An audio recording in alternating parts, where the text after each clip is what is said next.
미국인들의 역사 속에 가장 존경의 대상이 되는 대통령이 있다면 누가 뭐래도 제1대 초대 대통령이었던 조지 워싱턴이라고 합니다.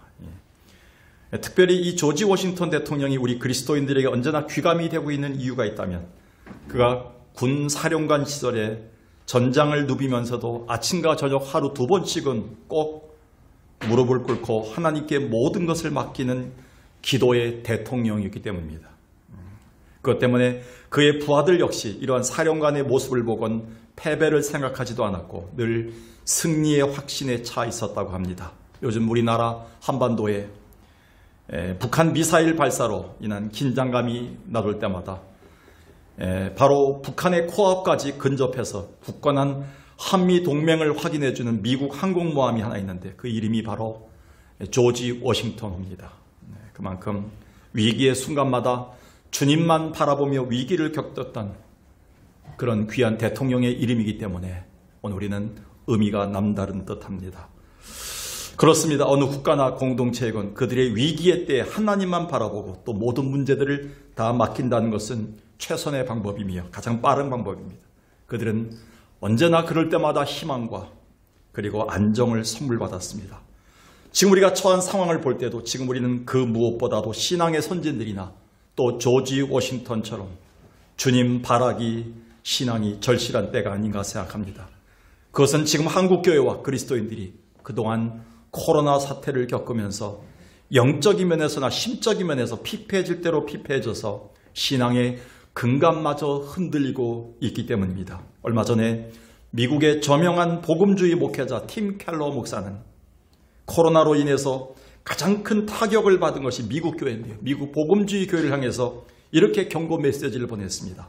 지금 우리 안에는 우리도 모르는 사이에 가짜 신들, 카운터피트, 가치라해서 가짜 위조신들이 침투해 와 있다. 위조신들이 뭐냐? 그건 우리가 벌써부터 십자가에 못 박았던 사랑의 문제, 돈, 성공, 명예인데 조만간 이 신들은 우리를 철저히 배신하게 될 것이다. 우리는 오늘 그것들과 빨리 결별해야 된다. 이런 메시지를 보냈습니다. 이 얼마나 이 시대의 선지자적인 경고의 메시지일까요? 그런 의미에서 오늘 본문은 12월을 시작하는 우리에게 분명한 신앙의 결단을 요구합니다. 본문 사건은 유다왕 히스기야가 통치하던 때 일인데 이때 유대의 환경은 지금 우리가 처한 환경과 매우 흡사합니다. 아시리아의 사네립의 군대 20만 명이 쳐들어와서 예루살렘을 포위하고 위협하면서 왕의 항복까지 종용하는 문서를 보냅니다. 사신들을 통해서 왕이 항복하라, 항복하면 살려주겠다라는 문서를, 그것으로 끝난 게 아닙니다. 심지어는 하나님의 능력까지 조롱합니다. 하나님이 너희를 구원할 것 같으냐? 하나님이 너희를 도와줄 것 같으냐? 하나님은 없다라고 얘기합니다. 그러면서 그들에게 유대 민족에게 두려움을 몰아넣고 있습니다. 얼마나 절망적이고 혼란스러운 때인가요? 그런데 히스기야는 어떻게 했나요? 우리가 오늘도 히스기야처럼 12월을 시작해야 되겠다라는 설교 제목같이 히스기야는 어떻게 했나요? 오늘 본문 시작하는 그 전 문맥인 배경인 1절을 보니까요. 히스기야 왕이 듣고 자기의 옷을 찢고 굵은 베옷을 입고 여기까지는 자기의 지난 날을 회개한 겁니다. 지금까지 잘못 의지했던 것, 위기 타개 방법이 잘못되었음을 회개하고 옷을 찢습니다. 베옷을 입습니다. 그리고 여호와의 성전을 향해 달려갑니다. 그리고 14절에 보니까 자기를 위협하던 그 바벨론이 보냈던 사자들의 손에 들렸던 그 문서들을 받아놓고 여호와 전에 올라가서 그 글을 하나님 앞에서만 내려놓습니다. 우리의 모습과 다릅니다. 우리는 어떤 일이 생기고 문제가 생기면 봐라! 가족들 간에 주변 사람들 힘들게 합니다. 그런데 여호수아 이 히스기야는 오로지 하나님 앞에서만 성전에서 하나님 보시옵소서, 내가 이런 상황입니다 라고 고백합니다. 여호와께 기도하기 시작합니다. 여러분, 기도가 뭡니까? 기도는 자기를 찢고 자기를 쳐서 가장 먼저 하나님께 달려가는 게 기도 아니겠습니까? 기도가 무엇입니까? 내 안에 있는 모든 문제들을, 내 안에 적혀있는 모든 죄 문제들을 하나님 앞에 가장 먼저 보이는 것이 바로 기도가 아니겠습니까? 히스기야는 그렇게 했다는 겁니다. 곧 히스기야는 이런 총체적인 문제를 끌어안고 성전으로 향했던 그 결과는 무엇일까요? 오늘 읽지 않았지만 오늘 본문이 적혀있는 이사야 37장의 마지막 절인 36절은 이렇게 기록하고 있습니다. 여호와의 사자가 나가서. 이 여호와의 사자는 사람이 보낸 사자가 아닙니다. 이것은 뭐냐면 하나님의 성령입니다. 천군 천사입니다. 하나님이 우리 기도 시간에 역사하는, 하나님이 역사하셔서 기도에 응답을 주시는 하나님의 사자인 천군 천사입니다. 천사가 나가서 아수르 진중에 18만 5천 명을 쳤으므로 아침에 일어나 가보니까 시체만 남아 있습니다. 그들을 위협하는 적들은 다 어디 갔나요? 20만 군대는 어디 갔나요? 바벨론에. 역사가 헤로도토스는 아시리아 군대가 쥐떼의 공격을 받아서 페스트균에 감염돼 몰살당했다, 이렇게 기록했습니다. 과연 맞을까요, 그게? 역사가들은 그렇게 쓰기를 좋아합니다. 그런데 우리는 그 이유를 잘 알고 있어요. 하나님이 모두 정리해 주셨습니다. 할렐루야. 하나님이 정리해 주셨다 해서. 그러면서 오늘 우리는 히스기야처럼 우리 신앙에 대한 태도가 분명해져야 결단이 요구됩니다. 그것은 곧 주님 바라기 신앙입니다. 성탄절을 준비하는 우리에게 정말 필요한 신앙이 뭘까요? 구원자 예수를 바라보는 신앙이 아닌가요? 그렇다면 오늘 우리가 히스기야처럼 주님 바라기 신앙이 필요한 이유는 무엇일까요? 누군가 이렇게 말했습니다. 우리 신앙의 진정한 출발은 우리의 연약함을 스스로 인정하는 그 순간부터이다. 신앙은 곧 하나님 바라기 때문이다. 첫 번째가 뭡니까? 그러면 우리가 가진 연약함 때문에 오늘 우리는 주를 바라봐야 됩니다. 히스기야처럼. 히스기야는 자기의 연약함, 아무리 돌아봐도 해결할 능력이 없다는 사실을 깨닫고는 그는 자포자기하는 심정이 아닌 자기를 찢어서 하나님 앞에 자아를 찢습니다. 그리고 요 앞에 나가서 하나님, 나는 할 수 없습니다. 나는 연약합니다. 라고 고백합니다. 여호와의 전에 나간 것이죠. 그래서 우리의 신앙의 진정한 출발은 한번 읽어볼까요? 시작. 우리 신앙의 진정한 출발은 우리의 연약함을 스스로 인정하는 그 순간부터이다. 어떤 사람들은 이 신앙이 아직 출발 안 된 사람들이 많아요. 아직도 내가 하겠다는 생각을 해요. 아직도 돈이 있다고 얘기해요. 아직도 건강이 있다고 얘기해요. 아직도 자식들이 잘 된다고 얘기해요. 근데 어느 날 이것이 처절하게 무너질 때 힘든 거예요. 이런 얘기를 해야 될까 고민했지만 얼마 전에 저희 교회가 한 교회를 지원했습니다. 사모님이 어려움에 처해갖고 교회도 힘들었어요. 근데 어젯밤에 그 목사님께서 그동안 신경을 많이 쓰셔서 그랬는지 오늘 주일을 앞두고 준비하다가 뇌경색으로 쓰러지셔서 구리 한양대병원으로 실려갔다는 얘기를 듣고 어제 긴급 기도를 시작했습니다. 주일을 앞두고 어떻게 할 것인가? 뇌가 막혔다는 겁니다. 그동안 사모님과 교회와 여러 가지 문제를 끌어안고 코로나 이후에 어떻게 이 난국을 해결해야 될까를 고민하다가 좀 전에 장로님 기도를 통해서 다시 한번 새겼습니다. 아, 내가 놓치고 있었구나. 우리는 약하다는 걸 느껴요. 밤새 안녕이에요. 자녀들이 잘 될 것 같았는데 전화가 와요. 문자가 와요. 남편의 소식을 들어요. 아내의 소식을 들어요. 어머님의 소식을 들어요. 잘 될 것 같았는데 주일날 오후에 또 걸려오는 전화들을 보면 전부 쓰러졌다는 얘기들이에요. 코로나를 겪으면서 우리는 인간이 얼마나 연약한지를, 어느 정부나 어느 대통령이나 어느 백신도 우리를 막을 수 없다는 사실을 우리는 깨닫게 돼요. 이때야말로 우리는 성탄절을 앞두고 정말 주님 바라기 신앙으로 무장해질 때가 아닌가요? 오늘 이 성경 배경은 사실 39장부터 시작해야 됩니다. 읽지 않았지만 성경학자들은 이렇게 얘기합니다. 특히 델리치라는 구약학자가 이 말을 정확하게 얘기했습니다. 본문 다음 장인 이사야 38장에 히스기야가 불치병에 걸린 사건이 나옵니다. 그리고 하나님의 은혜로 15년 생명 연장을 받습니다. 근데 이것이, 이 사건이 본문 37장의 바로 앞에 놓여서 아수르 침공 사건의 그 전으로 보고 있는 것이 학자들의 의견입니다. 그러니까 곧 본문의 아수리아 침공 사건은 히스기야의 잘못에 대한 하나님의 경고이자 유다에 대한 하나님의 심판의 일환이라는 겁니다. 그 배경이 39장에 나와 있는데 히스기야가 불치병에서 낫게 되면서부터 소식이 주변에 널리 퍼졌어요. 근데 강대국이었던 바벨론의 왕이 축하 사절단을 보냅니다. 얼마나 기쁘겠습니까? 자기를 위협하던 강대국인 바벨론이 자기가 불치병에서 노임받았다는 얘기를 듣고 사절단을 보내는 거예요. 선물을 가지고요. 얼마나 흥분했겠습니까? 이 흥분을 주체하지 못한 히스기야는 자기를 찾아온 바벨론 사신들에게 왕궁의 보물 창고를 보여줍니다. 그게 끝입니까? 심지어는 가장 중요한 거, 열지 말아야 될 창고, 무기고를 다 보여줍니다. 최첨단 무기를 다 보여줍니다. 여기 인간의 연약함에 대한 실수가 나옵니다. 이것을 들었던 이사야 선지자가 하나님의 편에서 이렇게 경고하고 경고합니다. 이사야 39장 2절, 5절, 6절 보십시오. 히스기야가 자기를 찾아온 사자들로 말미암아 기뻐하여 그들에게 보물 창고를 다 보여주고 무기고를 다 보여줬다. 무장해제한 거죠. 사람이 교만하면요 막 자랑하고 싶어요. 5절을 보세요. 이사야가 히스기야에게 이르되 왕은 만군의 여호와의 말씀을 좀 들어라. 큰일 났다. 보라, 날이 일 것인데 내 집에 있는 모든 소유, 내 조상들이 오늘까지 쌓아둔 것, 이게 뭡니까? 하나님의 은혜로 얻은 은혜들이에요. 선물들이에요. 그거를 다 바벨론으로 옮길 날이 올 것이다.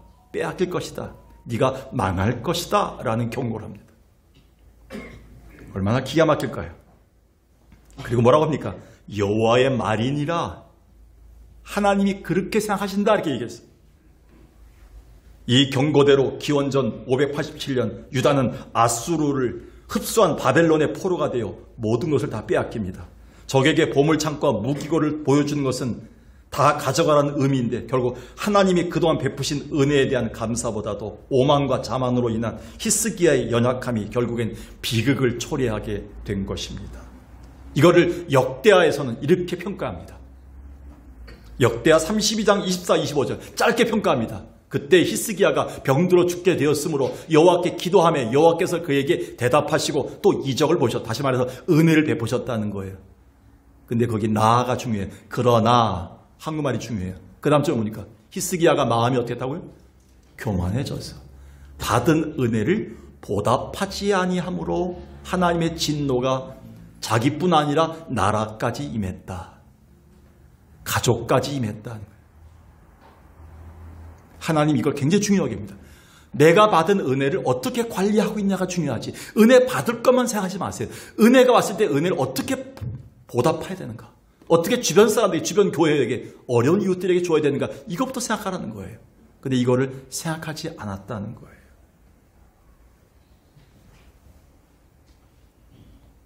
우리 주님은 일찍이 인간의 연약함을 잘 아시기에 바울을 통해서 이렇게 경고했습니다. 성경에 나타난 여러 실수하고 심판받았던 예를 잘 들어봐라 하면서 고린도전서 10장 11절 12절 이렇게 얘기합니다. 우리에게 일어난 모든 것들은 본보기가 되고 깨달음이 된다 하면서 이 12절에 그런즉 선줄로 생각하는 자는 넘어질까 조심해라.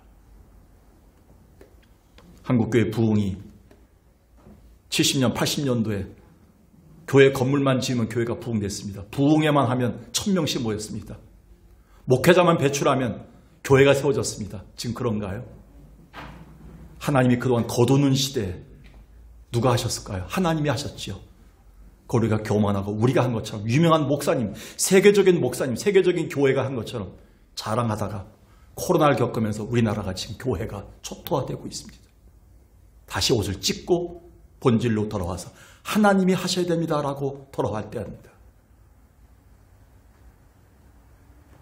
인간은 연약합니다. 누구나 약점을 가지고 있습니다. 반세안령입니다. 너무 영적 생활도 무뎌지는, 하루아침에 무너지는 사람입니다. 성질이 남다른 사람들은 잘 참지 못해서 자꾸 실수하고 후회하는 경우가 많습니다. 어떤 사람은 뭘 들으면 새기지 못해서 분노하고 인간관계마저 끊어지는 연약함을 드러냅니다. 그래서 주님은 이렇게 얘기했어요. 마태복음 26장에 그러므로 우리가 날마다 깨어서 기도하지 아니하면 너희가 무너질 수밖에 없다. 시험에 든다. 너희는 마음은 원하는데 육신이 약하도다. 주님 우리에게 이미 약한 우리의 약점을 주님 지적하시고 그걸 무장하도록 말씀하셨어요. 그래서 우리는 우리의 연약함을 자주 보고 실수를 경험할 때마다 낙심하기보다는 오히려 히스기야처럼 주님 바라기 신앙으로 무장하는 기회를 삼아야 돼요. 그러면서 히스기야는 우리에게 주님 바라기 신앙의 모델 중에 모델입니다. 그는 질병이 걸렸을 때 주님 바라기 신앙의 그 능력을 발휘합니다. 38장 1절 2절에 보니까 그때 히스기야가 병들어 죽게 되었는데 설상가상으로 하나님이 이사야를 보내서 이렇게 얘기합니다. 너는 반드시 죽을 것이다. 네가 아무리 노력해도 네 병은 고침 받지 못해 라고 엄포를 놓으십니다. 얼마나 이게 참으로 절망적입니까? 그런데 히스기야는 어떻게 했습니까? 히스기야는 바보예요. 어떤 바보입니까? 주님 바라보기 바보예요. 히스기야가 얼굴을 벽으로 향하고 아무도 만나지 않았어요. 다른 사람 아무도 스케줄 잡지 않았어요. 오로지 하나님만 바라보고 있었어요. 할렐루야. 그 결과 하나님 15년 생명을 연장시켜 주셨습니다. 우리는 성탄절을 앞두고 있습니다. 무엇을 준비하며 12월을 시작할까요? 연약함을 여러분이 인정하신다면 오히려 주님 바라기 신앙으로 무장하는 기회 되기를 주의 이름으로 간절히 축원합니다. 두 번째는요. 우리가 히스기야처럼 오늘도 주님 바라기 신앙으로 무장해야 될 이유가 뭘까요? 두 번째는 우리가 지금 사는 세상이 너무 두려운 곳이기 때문에 그렇습니다. 우리가 코로나를 거치면서 대부분의 사람들 마음속에 자리 잡고 있는 것이 있다면 두려움의 문제예요. 즉 미래에 대한 불확실성과 인간의 연약함에 대한 절실함을 깨달은 것에서 오는 불안과 공포들입니다. 그러다 보니 어느새 우리는 그 두려움의 존재에 질질 끌려다니는 연약한 신세가 되었어요. 주님은 미리 아시고 이렇게 무장시키셨습니다. 디모데후서 1장 7절 8절을 다시 한번 새겨보세요. 오늘 주신 이 본문을 연구하고 기도하는 중에 다시 한번 디모데후서 1장 7, 8절 다 알고 있다고 생각해 다시 한번 이 말씀이 깨달아지더라고요. 하나님이 우리에게 주신 것은 두려움의 목록이 없다. 하나님이 우리에게 주신 것 중에 두려움이라는 것은 존재하지 않는데 어디서부터 생겼느냐? 마귀가 준 것이다. 세상에 준 것이다. 이렇게 얘기한 거예요. 그러면서 이렇게 8절에 내가 지금 복음을 전하다가 옥에 갇혔는데 내가 교회가 어려워졌는데 우리 가정이 어려워졌는데 예수 잘 믿다가 기도해도 이렇게 어려움에 처했는데 그거 부끄러워하거나 너무 어려워하지 말고 낙심하지 마라 이렇게 얘기합니다. 그럼 오히려 이때가 하나님의 능력을 끌어다 쓸 기회가 아니냐 이렇게 얘기합니다. 할렐루야. 여러분이 낙심하고 두렵고 힘든 이 세상을 살면서 그걸 느낄 때마다 하나님의 능력을 발휘할 때가 왔다는 거예요. 곳간에 처박아 두지 마시고요. 하나님의 능력을 여러분 나이가 더 드시기 전에 주님 나라 가기 전까지 오늘부터 계속 주님의 가장 강력한 무기 하나님의 능력 그 능력을 발휘할 수 있도록 주님 바라는 신앙이 회복되시길 바라겠어요. 그래서 오늘 우리는 히스기야가 처한 상황도 두려움의 세상이었는데 어떻게 히스기야인가를 봐야 됩니다. 36장 1절 한번 봅시다. 배경을 봅시다. 한 장 전에 그리고 14절 18절을 연기해보겠습니다. 히스기야 왕 14년에 아수르 왕 사네립이 올라와서 유다의 모든 경관성을 쳐서 취하니라. 참으로 초토화시켰겠지요. 가장 강력하고 잔인한 군대가 아수르 왕이 보낸 사네립 그 보낸 랍사게의 군대입니다. 14절 왕의 말씀에 너희는 히스기야에게 미혹되지 말라. 그가 능히 너희를 건지지 못할 것이다. 이게 자기 왕이 보내서 자기가 왔는데 너희의 왕인 히스기야 말 믿지 말아라. 왕과 히스기야와 유다 백성들을 이간질시킵니다. 사탄이 하는 일이 뭡니까? 디아볼로스. 사탄의 이름이 디아볼로스입니다. 디아볼로스가 뭐냐면 이간질하는 자예요. 집사님과 나 사이에 그리고 목사와 그리고 성도들 사이에 남편과 아내 사이에 그리고 부모와 자녀 사이에 그리고 친구와 친구 사이에 교회와 교회 사이에 정보와 교회 사이에 이간질하는 것은 사탄 막입니다. 이간질합니다. 그리고 18절에 보니까 히스기야가 너에게 여호와를 신뢰하라 기도하라 이렇게 했는데 아무래도 소용이 없다. 기도해도 소용없어. 신앙생활에도 소용없어 라고 이간질합니다. 하나님의 능력까지 거들먹거립니다. 얼마나 기가 막히겠습니까? 우리가 사는 세상과 유사하지 않나요? 시대만 다를 뿐이지 우리를 위협하는 세상은 같습니다. 어떤 면에서는 코로나 사태 이후에 지금 우리가 처한 환경이 히스기야 때보다 더 두렵기도 합니다. 그래서 이런 때일수록 주님 바라기 신앙이 필요합니다. 따라서 히스기야는 나라가 풍전등화이며 신변의 위협을 받는 두려운 세상 속에서 무너지지 않고 그 온갖 두려움들을 끌어안고 주님만 바라보는 성전으로 향한 것입니다. 오늘 본문의 14절, 15, 17절 다시 보겠습니다. 히스기야가 그 사자들의 손에서 글을 받아보고 여호와의 전에 올라가서 그 글을 여호와 앞에 펴놓고 여호와께 기도하여 이르되. 여러분 신문을 자주 펴죠. 신문을 볼 때마다 우리는 혀를 찹니다. 저는 62년 이상을 살면서 경제가 좋다는 말을 들은 적이 없습니다. 지금까지. 교회가 돈이 넉넉하다는 말을 들은 적이 없습니다. 사업이 잘 된다는 말을 들은 적이 없습니다. 우리 집이 다 건강합니다, 넉넉합니다는 말을 들은 적이 없습니다. 다 힘들고 어렵고 쪼들리고 지금 경제가 힘들고 교회가 힘들고 다 재정이 없고 통장이 비었다는 말만 듣고 살았습니다. 그러나 하나님을 죽이셨나요? 기독교 역사상 맞아 죽은 사람이 있어도 굶어 죽은 사람이 없다는 사실을 아시나요, 여러분들? 하나님이 다 먹이고 살리지 않았습니까? 여러분, 그래서 이렇게 기도합니다. 여호와여, 귀를 기울여 들으시옵소서. 여호와의 눈을 뜨고 보시옵소서. 사내들이 사람을 보내 우리를 위협하고 있는데 살아계신 하나님을 위협합니다. 여러분, 이 속에 그는 참으로 하나님을 향한 간절함을 두려움 속에서 외쳤습니다. 그런데요, 특별히 그 다음 17절 보세요. 여호와여, 귀를 기울여 주소서. 여호와여, 눈을 뜨고 보시옵소서. 얼마나 마음이 급했으면 살아계신 하나님 앞에 이렇게 고백하고 있습니까?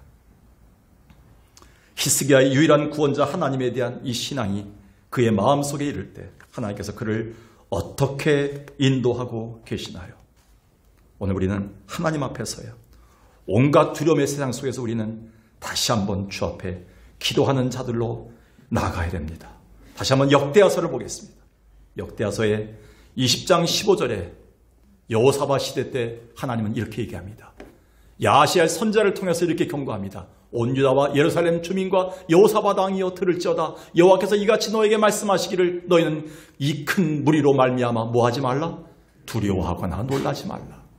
이 전쟁은 너희에게 속한 것이 아니요 하나님께 속한 것이나. 지금 우리가 치고 있는 전쟁, 마음의 전쟁, 육신의 전쟁, 영적인 전쟁, 이 모든 것의 전쟁의 권한은 하나님께만 속해 있다. 히스기야는 이 사실 앞에서 하나님 앞에 고백한 것이죠. 근데 안타깝게도 오늘날 이 두려움의 세상에서 넉넉히 승리하는 모습을 보여줘야 할 그리스도인들이 정작 이 세상에 눌리고 지쳐서 환경에 지배당하고 있다는 사실입니다. 그래서 김두식 집사가 쓴 교회 속의 세상, 세상 속의 교회란 이 책, 제가 여러 번 여러분에게 소개했던 책입니다. 판사 출신입니다. 지금도 판사인지 모르지만 판사 출신이시고요. 교회 안수 집사인 저자는 이 책에서 한국의 현대 교회를 향해서 이렇게 경고합니다. 교회의 진짜 사명은 세상에 밝게 비치는 빛과 소금의 사명이다. 이러한 사명을 세상 속에서 우리가 온전하게 감당할 때야 세상 속에서의 교회는 바로 설 수가 있다. 그러나 오늘날의 한국 교회는 세상 속의 교회가 아니라 교회 속에 세상이 들어와서 너무 더 커져버리고 말았다.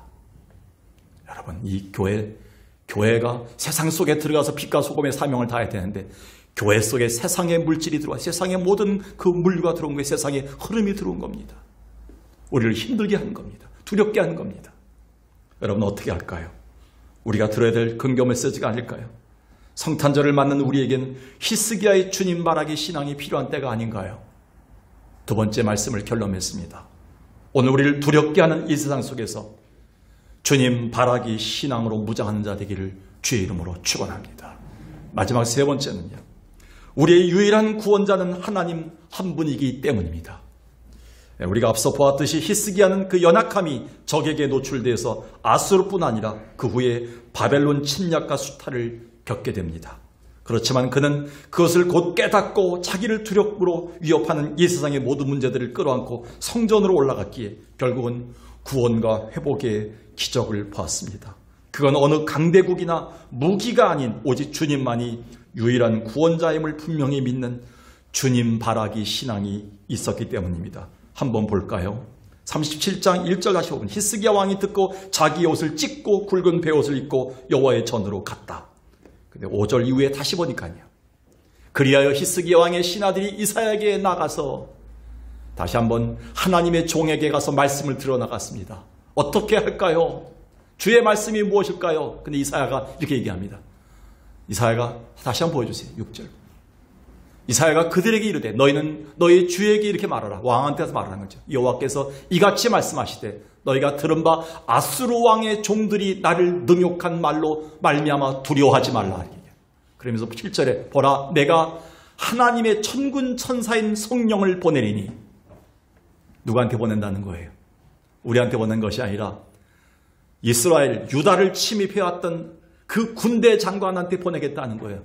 하나님의 성령이 그의 속에 역사해서 그가 어떤 소문을 듣게 됐는데 그가 자기 백성들, 군사들을 몰고 다시 고국으로 돌아가겠다. 근데 고국에 돌아가서 그들은 다 죽음을 당할 것이다 이렇게 얘기합니다.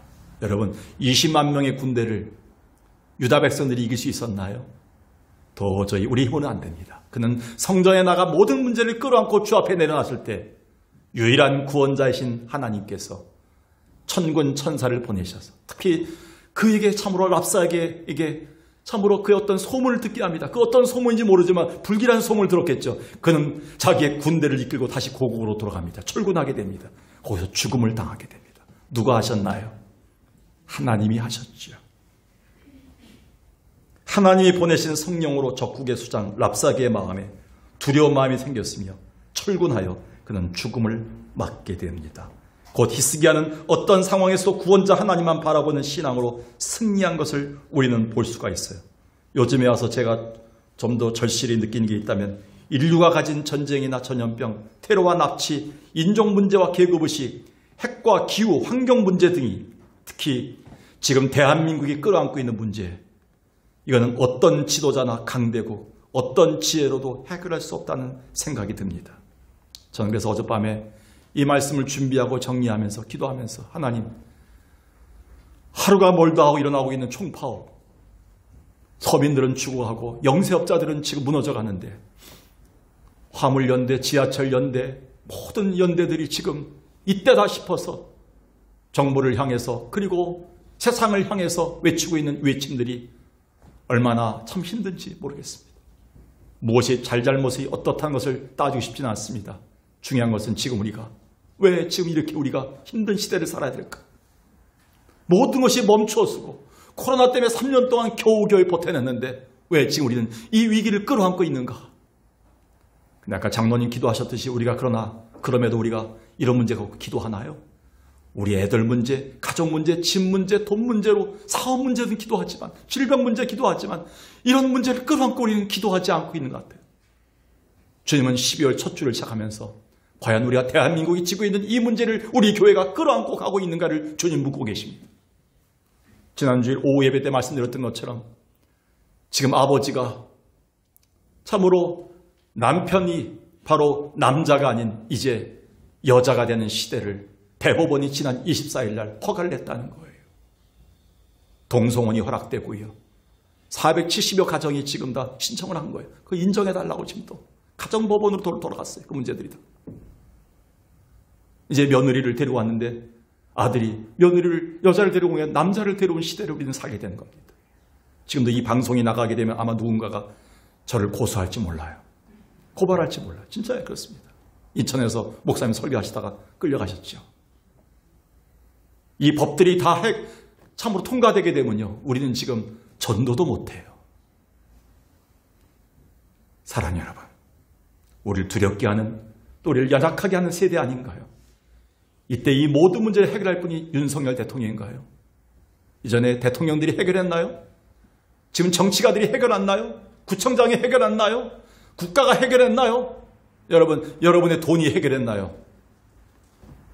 여러분을 만드시고 대한민국을 만드시고 이 세상을 만드신 만군의 여호와 하나님만이 유일한 구원자인 줄로 믿습니다. 이 믿음이 바로 히스기야가 가졌던 오직 주님만 바라보는 주바라기 신앙이었어요. 우린 돌아와야 돼요. 이런 설교해도 기도의 자리에서 나타나지 않으면 아무 소용이 없어요. 오늘 본문 16, 17절 속에 성전의 기도 속에 히스기야의 신앙이 너무 잘 나타나 있어요. 히스기야 37장 16, 17절을 보세요. 그룹 사이에 계신 천사들 사이에 계신 이스라엘 하나님 만군의 여호와여, 주는 천하만국의 유일하신 하나님이시라. 수많은 사람들이 만군을 섬기고 수많은 사람들이 우상을 섬기고 있지만 수많은 사람들이 대통령을 섬기고 왕을 섬기고 있지만 그 중에 유일한 구원자는 하나님뿐이 없습니다. 하나님 들으시옵소서, 하나님 보시옵소서. 지금 우리는 죽게 되었습니다. 살아계신 하나님, 그는 17절에서 살아계신 하나님의 이름이 회방받지 않도록 기도하고 있습니다.